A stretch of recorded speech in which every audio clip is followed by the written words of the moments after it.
आजमगढ़ बालकृष्ण सरोज जी।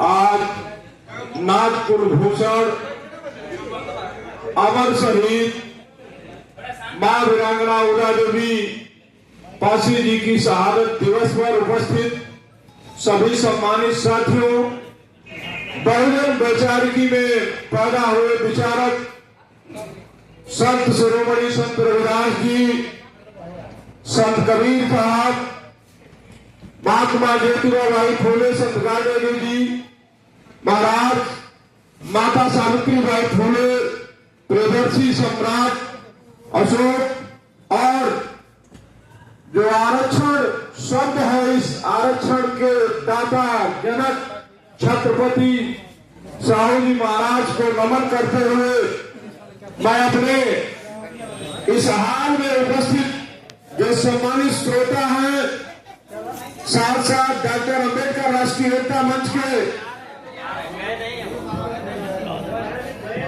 जो पदाधिकारी हैं, कार्यकर्ता हैं, ऐसे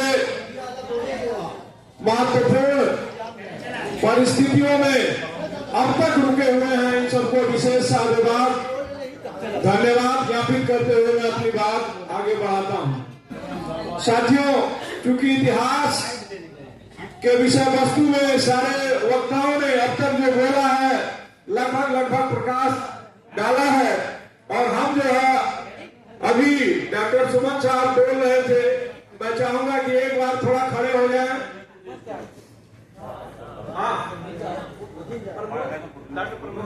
आप खड़े हो जाएं, मंच तक आए, क्योंकि आपकी विचारकी को आगे मैं बढ़ाने के लिए बोलना चाहूंगा। बहुत समय नहीं होगा, क्योंकि समय अभी चर्चा हो रही थी, सागर जी कह रहे थे कि आपको ऐसे समय मिलता है जब लोग नहीं रहते हैं, कोई दिक्कत नहीं है। एक इस जो बिल्डिंग है, इस बिल्डिंग को तराशने के लिए, खड़ा रखने के लिए ये किनारे किनारे जो पिलर लगे हैं, तो आप लोग इस समाज के पिलर हैं, इस कुल के पिलर हैं जो इस समाज को दशा और दिशा तय करेंगे।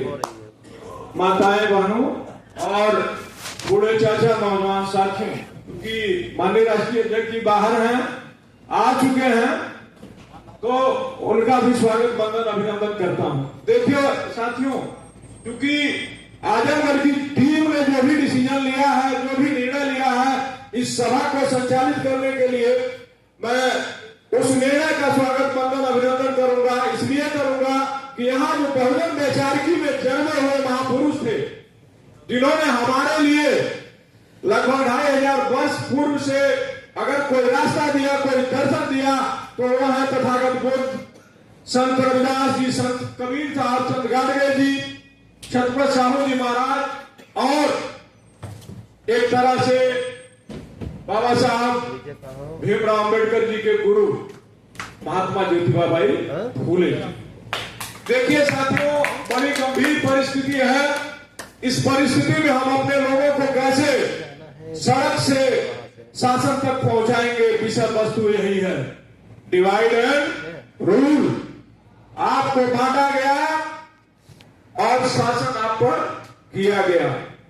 बाबा साहब डॉक्टर अंबेडकर साहब ने कहा था कि शासन सत्ता वो चाबी है जिससे विकास के सारे दरवाजे खुल जाएंगे। तथागत बुद्ध इसी शब्द को जब पंचवर्गीय भिक्षुओं को उपदेश दिया था, तो उन्होंने कहा था, चरथंग भिक्षवे चारिकम बहुजन हिताय, बहुजन सुखाय लोक अनुकंपाय।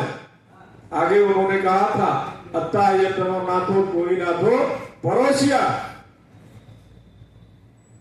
मतलब ये था, जो बुद्ध प्राप्त कर चुके हैं, बुद्धत्व को प्राप्त कर चुके हैं, ज्ञान प्राप्त कर चुके हैं, क्योंकि बुद्ध शब्द ही पाली भाषा के अर्थ शब्द से लिया गया है, जिसका मतलब होता है हाईली एजुकेटेड पर्सन, जिसके पास डिग्री नहीं, चिंतन हो। अगर इन महापुरुषों के विषय में हम पूछें कि संत रविदास जी की डिग्री क्या थी, संत कबीर साहब की डिग्री क्या थी, संत गाड़गे जी महाराज की डिग्री क्या थी, तो संभवतः सारे साथी निरुत्तर हो जाएंगे।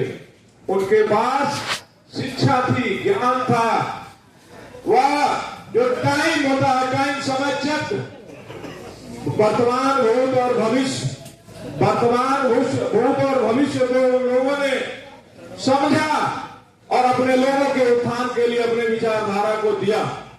लगभग 14वीं 15वीं सदी में संत शिरोमणि संत रविदास जी ने कहा था, इस जो आज की जो जाति व्यवस्था है उस प्राकृतिक व्यवस्था पर उन्होंने ले जाने के लिए कहा था कि जाति जाति में जाति है जो केतन के बाद रविदास मनुष्य ना जुड़ सके जब तक जात न जात।